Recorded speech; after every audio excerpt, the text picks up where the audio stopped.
პატრიარქი ილია მეორე. დღევანდელი და არა მხოლოდ დღევანდელი საღამო და საუბარი მას მიუძღვნათ და უпростоრად მიუძღვნათ იმას, რაც მან ჩვენ დაგვარიგა, ეს გავიხსენოთ.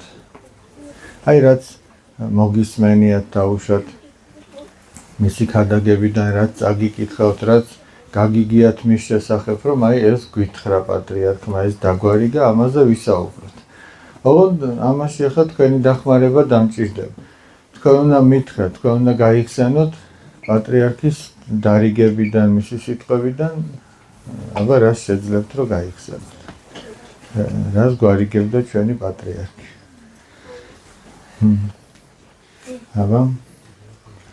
აბა შენ რას პატრიარქი გვამეორდა ერთმანეთს მეგობრებთ და სიყვარულით შეეჯიბრეთ ერთმანეთსა და არა შურით. ერთმანეთს მეგობრებთ, სიყვარულში შეეჯიბრეთ და არა შურითო, ხო? კი ბატონო. აბა შენ რას გაიხსენე? პატრიარქს უნდა რომ მთელი ერი ერთად ენახა. პატრიარქს უნდა რომ მთელი ერი ერთად ენახა და მოდი ერთ წუთი არ დაივიწყო. ერთი რამ მინდა ვთქვა, პატრიარქს როდესაც კითხეს, რომ თქვენი მოღვაწეობიდან ყველაზე მნიშვნელოვანი რა არისო, მან ასეთი რამ თქვა, რომ ეს არისო 7 გზის ლოცვები რომ დაწესდა. ეხლა უბრალოდ ამის სულიერ მნიშვნელობას დავაკვირდეთ ერთად. რა არის 7 გზის ლოცვები? დილის 6 საათზე იწყება და დაახლოებით 2 წუთი ჭირდება რომ ეს ლოცვა თქვა. დიდი დრო კი არ ჭირდება. დაახლოებით 2 წუთი. მაგრამ მნიშვნელობა იცი რას აქვს? ან დილის 6 საათზე იწყება. მერე 3 საათის შემდეგ 9-ზე 12-ზე და ყველა 3 საათში ერთხელ უნდა გაჩერდე დაანებო შენ საქმეს თავი. პატრიარქმა ესე გითხრა რომ ყველას კონდესო 7 გზის ლოცვებიო ჯიბეშიო. როდესაც მოვაო მითითებული საათიო, უნდა გააჩერო ყველაფერი, ადგე და ილოცო. ხო 2 წუთია, ხო ცოტა, მაგრამ მნიშვნელობა რას აქვს? ნახეთ, უფალი ამბობს რომ სადაც 2 და 3 ადამიანი შეიკრიბება ჩემი სახელითო, მეც იქ ვარ მათ შორის. ანუ ღმერთი იმ 2 ადამიანთან არის, რომელიც უფლის სახელით შეიკრიბება. ეხლა უფლის სახელით შეკრება რას ნიშნავს? აი მაგალითად, ჩვენ რომ ეხლა უფალზე სასაუბროდ შევიკრიბეთ, ესეც უფლის სახელით შეკრება. რაღაც სულიერი რომ უნდა ვთქვათ. ჩვენ თუ ლოცვისთვის შევიკრიბებით, არა 2 ადამიანი და უფრო მეტი თუ ახო მით უმეტეს უფრო ძლიერდება ეს ლოცვა. ესეც უფლის სახელით შეკრება. აი მაგალითად 2 და 3 ადამიანი თუ შეიკრიბება რომ მესამეს დაეხმარონ, არა? დაუშვათ აი მარიამი და შენ რა ქვია? ბარბარე. მარიამი, ბარბარე და ნინი გადაწყვეტენ რომ მოდი აი დემეტრეს დაეხმარო. ესე იგი ეს 3 უფლის სახელით შეიკრიბა. ანუ სხვის დასახმარებლად რომ იკრიბება. და უფალი ამბობს, სადაც 2 და 3 შეიკრიბება, მეც იქ ვარ. და ეხლა წარმოიდგინეთ 2 და 3 კი არა, მთელი საქართველო. აი დადგა დაუშვათ დღის 12 საათი. ჩვენ გორში ვართ. ვიღაც თბილისშია, ვიღაც ბათუმშია, ვიღაც ქუთაისშია, თელავშია თუ გურჯაანში. ყველა ერთად ადგა, დაანება თავის საქმეს თავი და დადგა და ერთად ლოცულობენ. ერთი და იგივე ლოცვას, ერთი და იგივე მიზნით. თავის სამშობლოსთვის და სულის გადასარჩენად. გესმით? და წარმოიდგინეთ, აი უფალი სწორედ აქ არის. რამხელა რაღაცა გითხრა. აი რო ამბობ პატრიარქს უნდა რომ საქართველო გაერთიანებულიყო. აი ყოველ 3 საათში საქართველო მართლაც ერთიანდება ამ ლოცვაში. არ ერთიანდება? რამხელა მნიშვნელობა აქვს. ეხლა მოდი პატარებისთვის ვიტყვი ერთ რაღაცას. დაუშვათ ნახეთ როგორ არის სტრუქტურა ამ ლოცვის. ჯერ არის მამაო ჩვენოს ამბობ. მერე მეორე არის ფსალმუნია, ესა თუ ის მამაო ჩვენო ხო ყველა მიცით ეს ლოცვა. მერე არის ფსალმუნი, 150 ფსალმუნი არსებობს, 151, მაგრამ ის ბოლო სალოცავად არ გამოიყენება ხოლმე. 150 ფსალმუნიდან 7 ფსალმუნია გამოყოფილი და სხვადასხვა დროს სხვადასხვა ფსალმუნია ჩასმული იქ. და მერე არის ამა თუ იმ წმინდანის ტროპარი, ანუ ლოცვა. ანუ 3 რაღაცისგან შედგება. მამაოჩვენო, ფსალმუნი და ტროპარი ამა თუ იმ წმინდანის. ეხლა ეს ფსალმუნი ჩვენ შეიძლება ცოტა გაგვიჭირდეს პატარებს ვამბობ რა. მაგრამ მამაუჩვენო ხო ყველამ ვიცით. და აი ეს მითითებული საათი რომ დადგება, შეიძლება შენ გააჩერო ყველაფერი. შეიძლება ამ დროს სკოლის მერხზეც კი იცდე. მაგრამ კი არ ადგები შუა გაკვეთილიდან და მამაუჩვენოს კი არ დაიწყებს. თუ მთელი კლასი გადაწყვეტს ამას, ხო საერთოდ საოცრება იქნება, მაგრამ სადაც ზიხარ გულში თქვი მამაუჩვენო. ტრანსპორტში ხარ თუ სახლში თუ ხარ და რამე საქმეს აკეთებ, გაანებე თავი, დადექი და მამაუჩვენო თქვი. და კიდე აი ამ შვიდგზის ლოცვის ბოლოს პატრიარქმა თვითონ დაამატა ასეთი სიტყვები. უფალო დიდება შენ და ღმერთო გადაარჩინე და გაამთლიანე საქართველო. სამჯერ უფალო დიდება შენ და ღმერთო გადაარჩინე და გაამთლიანე. და თქვენ თუ მამაუჩვენოს იტყვით და ბოლოში აი ამ სიტყვებსაც სამჯერ დააყოლებთ, ეს იქნება რომ თქვენ შეუერთდებით დანარჩენ საქართველოს, რომელიც ადგა ამ დროს და ლოცულობს. ესმით, აი ძალიან მნიშვნელოვანი იქნება. ეხლა წარმოიდგინეთ, რომ ბავშვები თქვენ აქედან ვიღაც სხვა კუთხიდან მთელი საქართველოდან აი თქვენი ტოლა ცუნცულები რო ადგებიან და ყველა რო ერთად მამაუჩვენოს იტყვის მთელი საქართველო. ეგ გაერთიანება არ არის. პატრიარქის გული ხო გაიხარებს მაგით.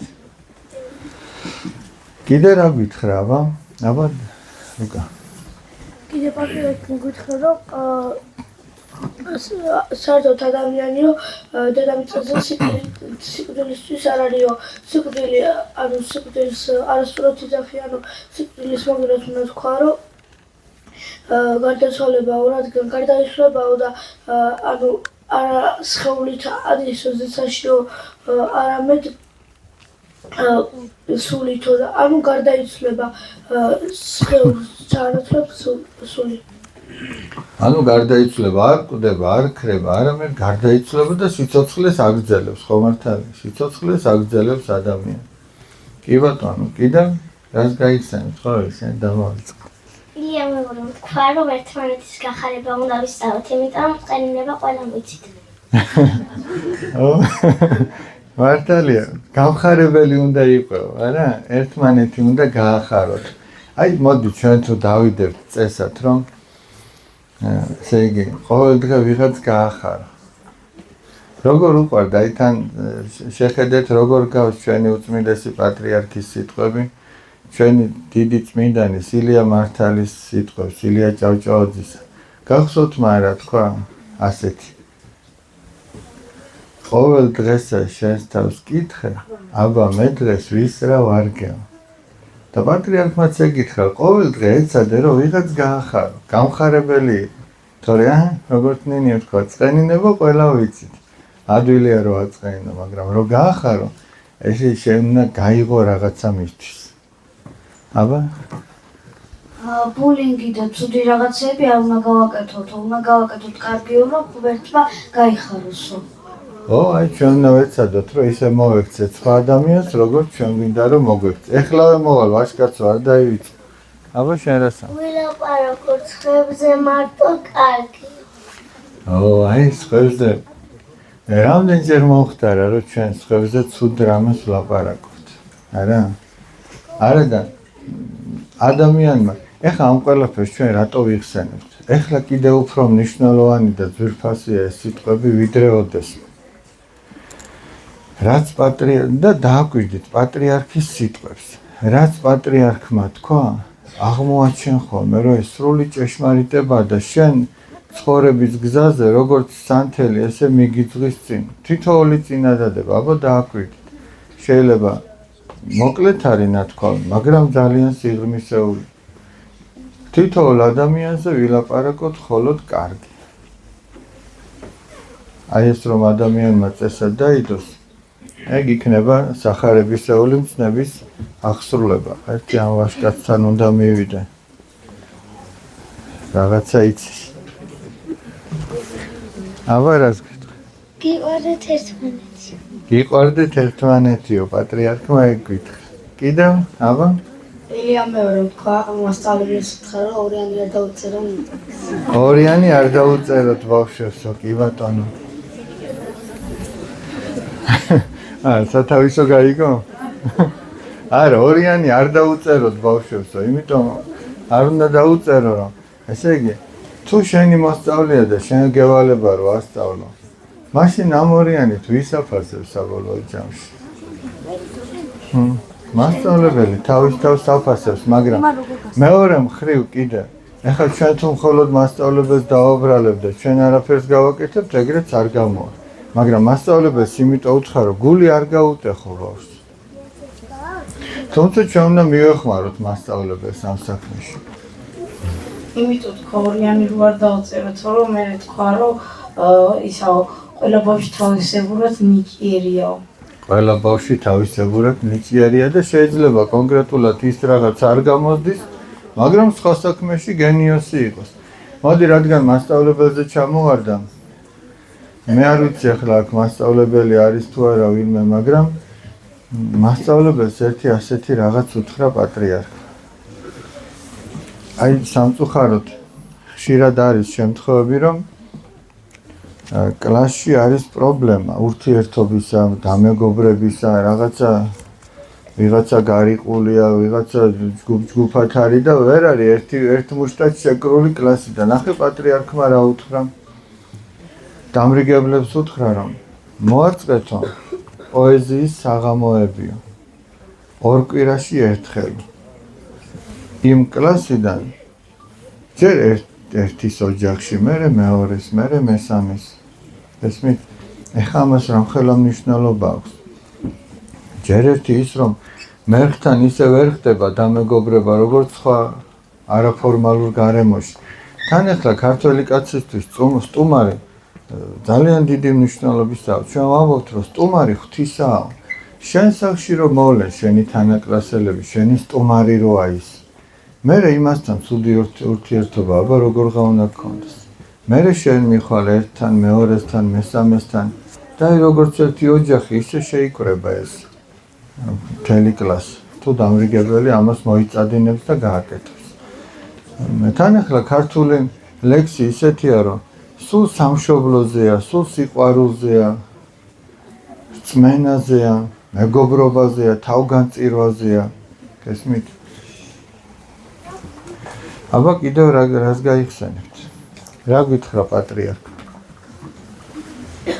ვინც იწყევლება თავის თავსაც წერის და თავის ოჯახსაც.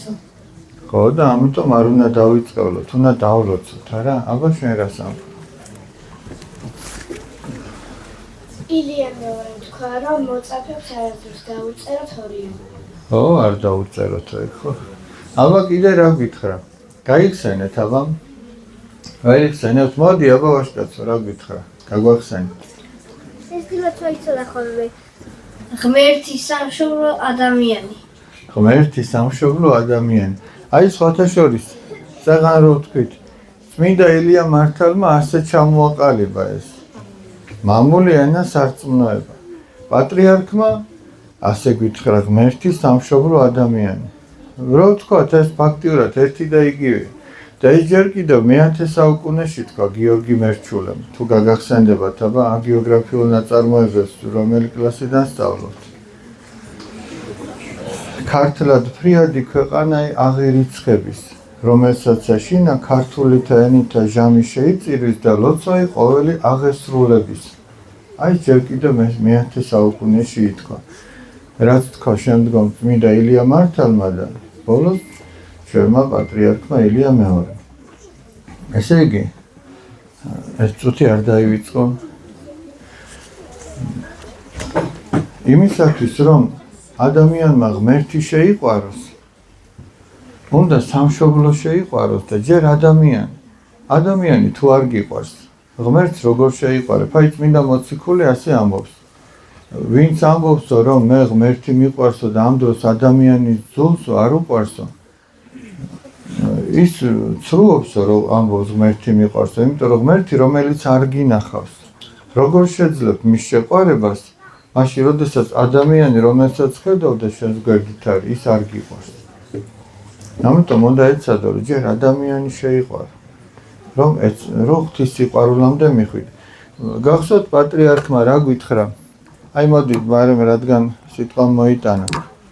ყოველმა ადამიანმა თავისი ცხოვრებითო ჯვარი უნდა შექმნას.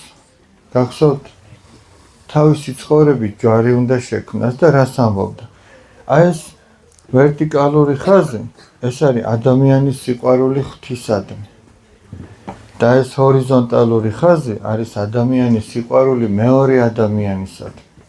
ანუ ერთი ზემოთ აღმავალი აქვს ის სიყვარული და მეორე განეფინება ადამიანებს და ხაზი გაუსვა.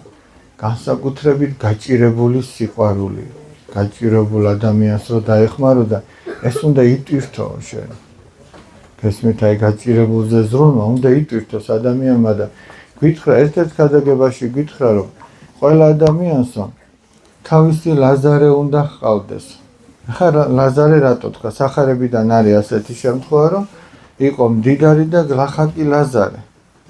გლახაკ ლაზარეს ყოველთვის შიოდა, დაწრულებული იყო ამ დიდრისკართან, ენატრებოდა რომ მისი სუფრიდან გადმოვარდნილი ნამცეცებით გამოკვებილიყო, გახსოვთ? ამიტომ ამბობს, ყველა ადამიანს თავისი ლაზარე უნდა ჰყავდეს. აი მაგალითად არის ოჯახი, რომელსაც არ უჭირს. იმ ოჯახს ერთი მაინც ისეთი ოჯახი უნდა ჰყავდეს, ვისაც უჭირს და ვისაც პერიოდულად დაეხმარება ხოლმე. ეგ ნიშნავს, რომ ყველას თავისი ლაზარე ეყოლება. აბა კიდევ რა გითხრა? აბა? ნურაფლის ნუ გეშინია თუ ღმერთი სულ ჩვენთან არის. ნურაფლის ნუ შეგეშინდებათ. აბა შენ რას ამბობ? ილია მეორე თქვა კიდეს რომ სალამი ღვთისაო. სალამი ღვთისაო. ესე იგი, რატო არ უნდა შეგეშინდეს ადამიანს? თუ ღმერთი შენთან არის, ვინმე შეუძლია რამე დაგიშალოს. თუ ღმერთი შენთან არის, ყოველთვის იმედიანად ხარ. აი მაგალითად, პატარები, როდესაც ქუჩაში გადიხარ და მშობელთან ერთად ხარ, ხო უფრო მეტად დაცულობის განცდა გაქვთ არა? მარტო რომ მიდიხარ, რაღაცა უფრო პატარა ფოთლის შრიანმა შეიძლება უცბად გული აგიფორი აქვს, რამე ხო არ ხდება ისეთ. მაგრამ რომ ხელი გიკიდია მშობელზე, უკვე დაცული ხარ. მოდი რადგან მშობელი ვთქვით, მშობელთან დაკავშირებით რა გითხრა პატრიარქა? რას გაიხსენებთ აბა? მშობლებთან დაკავშირებით. აბა, თუ არა? მარიამ, აბა რა გითხრა? მშობლებს ნუ გააბრაზებთ. ნუ გააბრაზებთო, კიდევ რა გითხრა? შენ ამბობ? არა? აბა? არ გახსოვთ თუ გერიდებათ რო თქვათ. თუ იმიტომ არ გინდათ რომ გაიხსენოთ რომ არასრულებთ და კიდევ ერთხელ სინდისმა არ გვამხილოს. მოდი მეგეთქვით. პატრიარქმა გითხრა რომ მშობელს დაალოცინეთ თავი. ეხლა თქვენ შეგიძლიათ რომ ხელი აწიოთ და თქვათ ვინ აკეთებს ამას? აი ვინ ალოცინებს ხოლმე მშობელს თავს? ეს ძალიან ცოტაა ბავშვო. ეგ იმას ნიშნავს, ამდენი ბავშვიდან ასე ცოტამ რო აიწია ხელი, ეგ იცი რას ნიშნავს? რომ თქვენ საკუთარ თავებს ამხელა ნუგეშს აკლებთ. ნუგეში რა არის? როდესაც ეს თქვა პატრიარქმა, იქვე თქვა რომ თქვენ როდესაც დილით ადგებით, მშობელთან უნდა მიხვიდეთ, ხელზე ემთხვიოთ, თავი დაალოცინო, უთხრათ მამა დამლოცე, დედა დამლოცე, ხელზე ემთხვიოთ. ამ დროს თქვენ ღმერთი დაგლოცავთ. და ჩვენ რომლებიც ამას არ ვაკეთებთ, არ ვიცი რის გამო, სიზარმაცის, დავიწყების თუ რაღაცა ცრო სირცხვილის თუ მორიდების გამო ეხა როგორ მივიდე და ხელზე როგორ ვემთხვიო, როგორ დავალოცინო თავი. ჩვენ საკუთარ თავს აი ამხელა ნუგეს ვაკლებთ. რომ ღვთის დალოცვის გარეშე ვტოვებთ საკუთარ თავს. ეს მარტო პატარებზე კი არ ვრცელდება. ყველაზე ვრცელდება ვისაც მშობელი ყავს. დიდებზეც პატარი შეიძლება თავადაც მშობელია, მაგრამ თავად რომ მშობელია ადამიანი, მან მაგალითი უნდა მისცეს თავის შვილს. თვითონ დაალოცინოს უნდა თავის მშობელს თავი, რომ პატარამაც დაინახოს ეს როგორ გააკეთოს და ამითი გაუადვილოს ეს საქმე. კიდევ რას გაიხსენებთ? მე ბოლოს მინდა ერთად უყუროთ პატრიარქის შესახებ. არაერთი დოკუმენტური ფილმი არსებობს, მაგრამ ერთ-ერთი რაც მე ვნახე იმას ანუ პატრიარქზე ვიცი ერთი ისტორია, რომ მამაშა ლოყებოდა, რომ ის არისო ერთხელო ანუ რჩებოდით ხოლმე პატრიარქთან და კართან. არა, მე იცი რა სამ პატრიარქმა რაც დაგვარიგა. აი, არა. არა. აი რაც პატრიარქმა გითხრა, მისი ნაამბობიდან მინდა რომ გავიხსენოთ. ღმერთია გააბრაზოთო, რომ ეს არის სულ ვახარებთ. ღმერთი სულ უნდა როგორ გაახარებ ადამიანი ღმერთს? როგორ? აბა? როცა კარგად მოიქცევით. ჯერ ერთი ადამიანი უნდა გავახარო და მეორე და გაჭირებუსაც უნდა დავეხმაროთ. შეიძლება გაჭირებული იყოს ღმერთი. ნე, ბავშვებო, გაახარეთ ადამიანი და მაგითი ღმერთს გაახარებთ. გესმით? სიკეთე უნდა გააკეთო. მას მეც ეგ უნდა.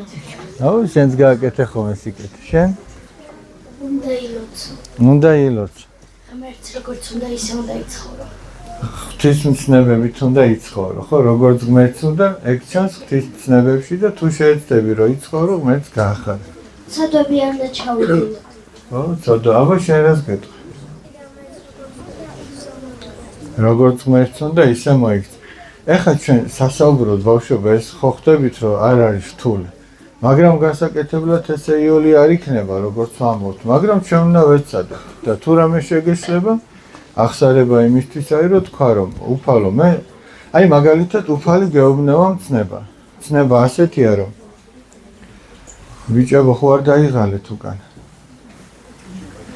მცნება ასეთია რომ არა საუბრით ხო არ დაიღალეთ მე. მცნება ასეთია რომ შეიყვარო მოყვასი შენი ვითარცა თავისთვის. ანუ მოექცე შენს მოყვას ისე როგორც შენ გინდა რომ მოგექცე. დავუშვათ გინდა რომ ეს მცნება შეასრულო. და ფიქრობ ახლა მთელი დღის განმავლობაში ვის როგორ მოეკეცი, ვის რა უთხარი, ვიზე რა იფიქრე. და თუ აღმოაჩენ რომ ვინმეს ისე მოეკეცი შენ რომ არ გაგეხარდებოდა, ესე იგი შენ მცნებას გადაუხვი, ანუ ისე აღარ იქცევი როგორც ღმერთს უნდა. და მაგ შემთხვევაში ეგ უკვე არის ცოდვა და ეგ უნდა ახსარებაში თქვა და შენი გული გათავისუფლდეს და მეორე დღიდან ეცადო რომ ის სხვაგვარად გააკეთო. სხვაგვარად იფიქრო ადამიანზე, სხვაგვარად დაელაპარაკო, სხვაგვარად მოექცე. აბა? ღმერთს ის გაუხარდება რომ ადამიანს რა გზაში შეხვდება ღარიბი ადამიანი სახში რომ მივაილოცოს. ილოცოს მისთვის და თუ შეუძლია რომ მატერიალურადაც დაეხმაროს, უნდა დაეხმაროს. აბა შენ რას ამბობ? მოდი რამდენიმე შეკითხვასაც უპასუხოთ. ჯვარი არასდროს არ მოიხსნა. ჯვარი გიკეთიათ ჯვრები? ყველას უნდა გეკეთოთ თქვენი პირადი ჯვარი. რა?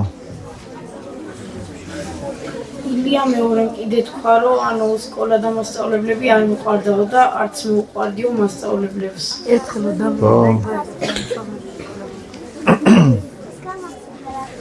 აბა? ყოველ შაბათს ახსარება უნდა თქვა და ყოველ კვირას ვეზიარო. აი ნახე რა თქვა, სხვათა შორის ახლა რაც ნინიმ თქვა, აი ერთ-ერთი ბოლო დარიგება და მოწოდება, აი სანამ მარხვა დაიწყებოდა, მანამდე თქვა, რომ გამტკიცდით ყოველ კვირას ახსარებით და ზიარებით. ეს იმისთვისა, რომ შენ გამტკიცდე, როგორც ქრისტიანი მყარად იდგე ფერზე, ღვთის ერთგულებით. ისე რომ აი ეს ლოცვა-კურთხევაა და ჩვენ შეგვიძლია რომ ეს შევასრულოთ და შეგვიძლია კი არა, მოვალენიც კი ვართ რომ ეს შევასრულოთ. შეიძლება ზეთისხება იმ შემთხვევაში თუ ახსარებას არ ვაბარებ და არ მყავს მოძღვარი. ცით რა არის ნებისმიერი რამე, რაც ეკლესიაში აღესრულება. აი მოდი ერთ რაღაცას დავაკვირდეთ. ზეთისხება იქნება ეს თუ სეფისკვერის მიღება იქნება ეს თუ ნებისმიერი რამე, რაც ადამიანის სულის გადარჩენისთვის არის. და ადამიანის სულის გადარჩენისთვის ერთ-ერთი უმთავრესი ის არის, რომ საკუთარ ცოდვას ნანობდეს და ქრისტეს სისხლსა და ხორცს ეზიარებოდეს. და თუ ამას არ აკეთებს, მხოლოდ ზეთისხება მისი სულის საცხონებელი არ იქნება. ახლა მაგალითისთვის ვამბობ, არ არის კარგი შედარება, შეიძლება ძალიან ცუდი შედარება, მაგრამ უბრალოდ დავუშვათ გინდა რომ სახლი მოაწყო. აი სახლი. დავუშვათ ჩვენი სულიერი სახლი გვინდა ავაშენოთ. დავუშვათ ჩვენი ხორციელი სახლი გვინდა ავაშენოთ. მაგრამ ჩვენ გვეზარება საძირკვლის ჩაყრა, გვეზარება კედლების აშენება და სახურავის გადახურვა და წავიდეთ და მხოლოდ ფარდები ვიყიდეთ. და გვაქვს კარგი ხასიათზე, ხო ფარდები გვაქვს უკვე სახლისთვის, მაგრამ ის ფარდები საკმარისია. ხო და თავარი ის არის, რომ ადამიანის სული გადარჩეს და ამ გზაზე მიდიოდეს ადამიანი აღსარებით, ზიარებით, ლოცვით, მარხვით. და ის ყველაფერი ზეთისხება იქნება თუ სხვა ამგვარი. ყველაფერი ამას შეეწევა. სად უნდა დაკიდო ფარდები სახლი თუ არა გაქვს? ხო და მაგაშია საქმე. ის მადლი როგორ შეგეწევა, რაში შეგეწიოს ის მადლი, სადაც არ მიდიხარ. გესმით? ის მადლი ზეთისხებისა იმაში უნდა შეგეწიოს, რომ შენ ქრისტეს გზაზე მიდიხარ და თუ არ მიდიხარ, რაში უნდა შეგეწიოს. სად უნდა დაკიდო ის ფარდები, რომელიც აბა სახლი არ არის. აბა თუ მოწყენილი ხარ, მეგობარი დაგეხმარება. ო, კეთილი. აბა თუ არა გაქვს კედლები, რაც გინდა, ახალს იყიდი, როცა აშენებ. ხო და ამიტომ მეც მაგას ვამბობ, დაიწყეთ ეკლესიური ცხოვრება, აღსარება, ზიარება და ზეთისხება და ყველაფერი დანარჩენი თავის მნიშვნელობას შეიძენს. როდის შეხვდით პირველად პატრიარქს და ხშირად ნახულობდით, მე პატრიარქს სამწუხაროდ ხშირად ვერ ვნახულობდი. მაგრამ პირველად ესე როდის ნახე ახლოდან, ალბათ თქვენზე ცოტა დიდი ვიყავი, როდესაც წირვაზე რომ მივდიოდი და იქ რო ჩამოივლიდა და დაგლოცავდა ხოლმე, მაგრამ ესე პირადად როდესაც შევხვდი პირველად, ეს იყო როდესაც მეუფე ანდრიამ მე და ერთ-ერთი სასულიერო პირია კასპიის ეპარქიაში მსახურობს სამთავისსა და კასპიის ეპარქიაში მამა გიორგი მურღული ერთად მივიყვანა მეუფე ანდრიამ პატრიარქთან წარგვადგინა როგორც მომავალი ანუ სასულიერო პირები რო გამختارიყავით დიაკვნად რო ვეკურთხებინეთ და აი სამების საპატრიარქო ტაძარში ნიკოლოზობა დღე იყო 2011 წელი თუ არა ვწდები აი მაშინ მიგვიყვანა მეუფე ანდრიამ პატრიარქთან იქ დავიჩოქეთ და რაღაცას გესაუბრებოდა პატრიარქი გვეკითხებოდა აი პირველად მაშინ ვნახე თუმცა სამწუხაროდ ხშირი შეხება არ მქონია მაგრამ ჩვენ შეიძლება ესე ფიზიკურად არ ქონია ბავშვებო შეხება მაგრამ ჩვენ თუ მის სიტყვებს ჩვენ ცხოვრებაში გავითვალისწინებთ ეს შეიძლება უფრო მეტიც კი იყოს ვიდრე ის რომ პირადად იცნობდე მაგრამ ის შევადარიგებას არ ასრულებთ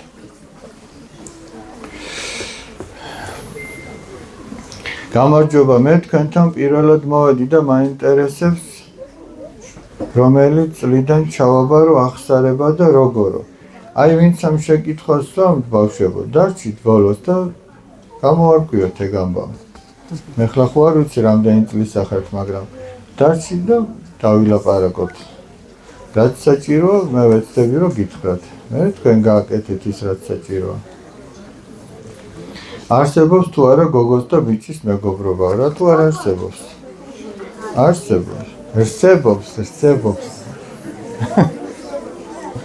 არსებობს რა რიცი თუ ადამიანი შინაგანად ჯანმრთელია რა სულიერი გაგებით ვამბობ ის ბიჭთანაც კარგად იმეგობრებს და გოგონასთანაც მაგრამ თუ იქ რაღაც დაზიანებული აქვს და არ იცის მეგობრობა ის ვერც ბიჭთან იმეგობრებს და ვერც გოგონასთან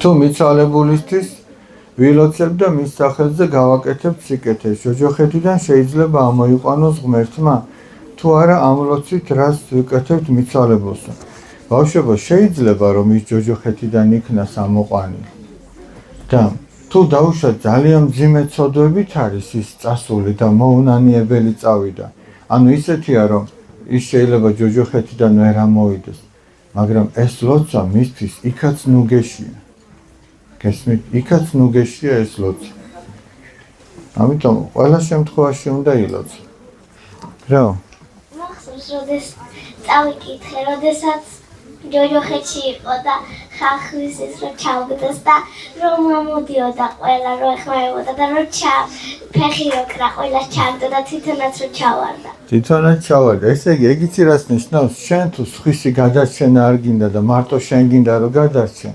შენც იქ აღმოჩნდები რაც ხებს უსურე. ამიტომ ჩვენთან ერთად ხების გადარჩენაც უნდა გვინდოდეს და მათთვისაც უნდა ვზრუნავდეთ და ვლოცულობდეთ, ხო? ძალიან ხوار დავღა. როგორ ვაკურთხოთ სახლიო?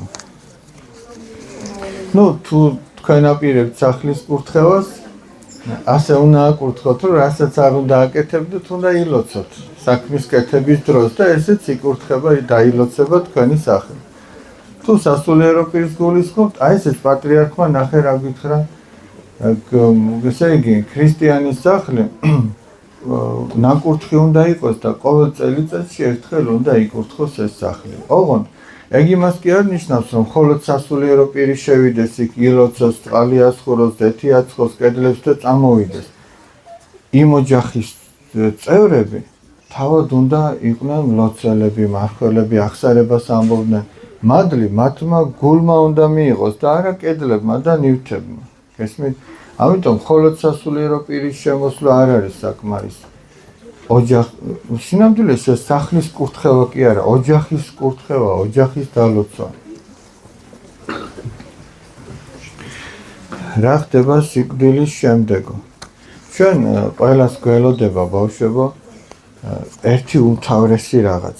სიკვდილი კი არ არის მთავარი. მთავარი არის სიცოცხლე. სიცოცხლეა მთავარი, რომ არასოდეს არ მთავრდება ეს სიცოცხლე.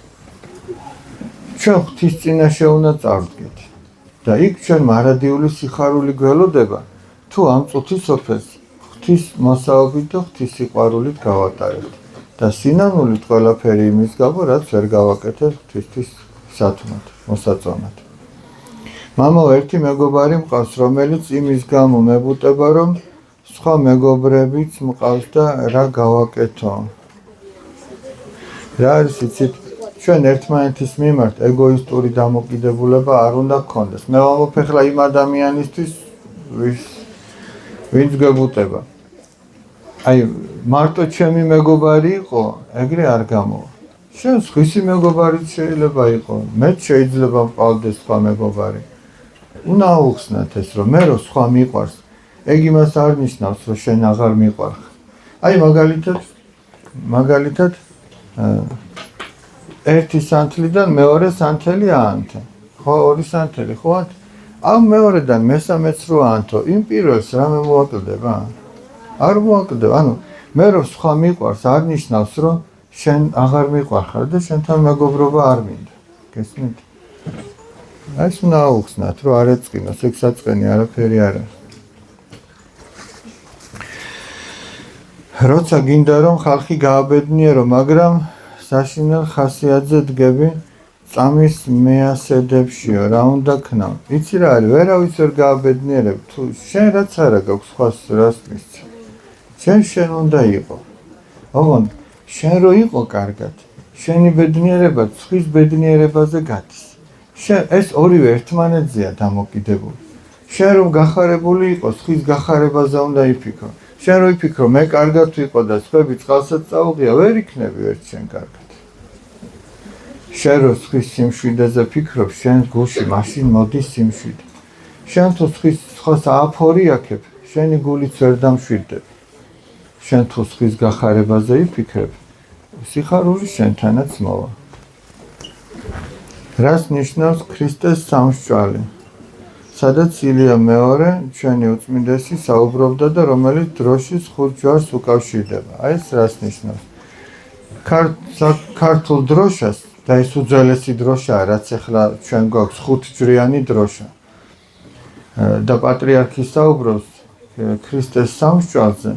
სამსჯვარი არის ლურსმანი, რითიც იესო ქრისტე ჯვარზე გააკრეს. 4 იყო ასეთი სამსჯვარი.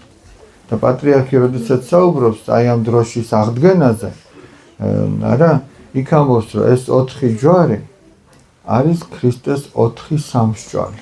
ანუ 4 ლურსმანი, ხელებზე 2 და 2 ფეხებზე. და ის და გვერდიდან რომ სისხლი გადმოვიდა, ლახვარი რომ უგმირეს. გესმით? აი ეს ხუთი ჭრილობა, ეს ხუთი ჯვარი. ანუ სხვაგვარად კიდე არის რომ ამ დროშის სიმბოლიკაში ხედავენ თავად მაცხოვარს იესო ქრისტეს, შუაში რომ დიდი ჯვარია და 4 ჯვარი ეს არის მოციქულები, რომელმაც მთელ ქვეყანაზე იქადაგეს ქრისტიანობა. სამშვალი არის ის ლურსმანი, რითიც ქრისტე ჯვარზე გააკეს. როცა ადამიანთან ნაჩხუბარი ხარ, უნდა უთხრა რას გძნობ, ხო? იცი რა არის? ზოგჯერ შეიძლება წყენა დამალო კიდეც. როგორ ამბობს სოლომონ ბრძენი, გონიერი მალავს წყენას. ზოგჯერ შეიძლება დამალო ის წყენა. ზოგჯერ შეიძლება აუხსნა ადამიანს, რომ შენ რის გამო ხარ ნაწყენი, რა გაწუხებს. შეიძლება ადამიანმა არ იცი შენ რომ ესა თუ ის რაღაც გაწუხებს და შენ გულში ფიქრობ, იბოღმები და სინამდვილეში მან არ იცის რომ დღეს ველაპარაკებოდი ერთ-ერთ ძვირფას მასწავლებელს და ასეთი რაღაცა მითხრა. ანუ შენ უნდა საქმის კურსში ჩააყენო ადამიანი შენთან ურთიერთობაში რა სიამოვნებს და რა არა, შეიძლება მან არ იცის და ასეთი მაგალითი მოიყვან. დაუშვათ ადამიანი სვამს უშაქრო ყავას. ანუ არ აყრის საერთოდ შაქარს. შენ თუ გეტყვის რომ ყავა გამიკეთე, შენ შეიძლება იფიქრო როგორც შენ მოგწონს, დახვიდე და ჩაყარო რამდენი მიიტანო და მან ვერ დალიას. მაგრამ ის თუ წინასწარ გეტყოდა რომ მე შაქრიანს ვერ ვსვამ, შენ ამას გაითვალისწინებდი. და თუ არ გეტყო და მაშინ ისე გააკეთებდი როგორც გესმის. ამიტომ ადამიანს უნდა უთხრა შენ რა გწყის, თუ მეგობრობ მით უმეტეს, რა გიხარია, რა გწყის, რა არ გსიამოვნებს, რა გაწუხებს და ესე უფრო დაალაგდება ურთიერთობა. თუ გარდაცვლილი ჯოჯოხეთში მოხდა, რა აზრი ექნება მათთვის ლოცვას ის სამოთხეში დაბრუნდება? როგორც წეღან აღნიშნეთ, ლოცვას ყოველთვის აქვს აზრი. შენ რომ სიყვარულით ილოცებ, ეგ იმას ნიშნავს, რომ შენ უფალს თხოვ, უფალო, შენ დაეხმარე, ნუ გეში მიეცი, შეუმსუბუქე ტანჯვა, აცხოვნე მისი სული. ეს ლოცვა სიყვარულით ნალოცვით არ გაქრება, ტყუილად არ ჩაივლის და მოწყალე ღმერთი შენ სიყვარულით ნალოცვს აუცილებლად შეისმის. რამდენი ცოდვა უნდა გქონდეს ჩადენილი ჯოჯოხეთში რომ მოხვდეთ. ნუ ეხლა ეს ალბათ ამ ბავშვმა მათემატიკა კარგად იცის, მაგრამ ესე მათემატიკურად არ ითვლება ცოდვები და სათნოებები.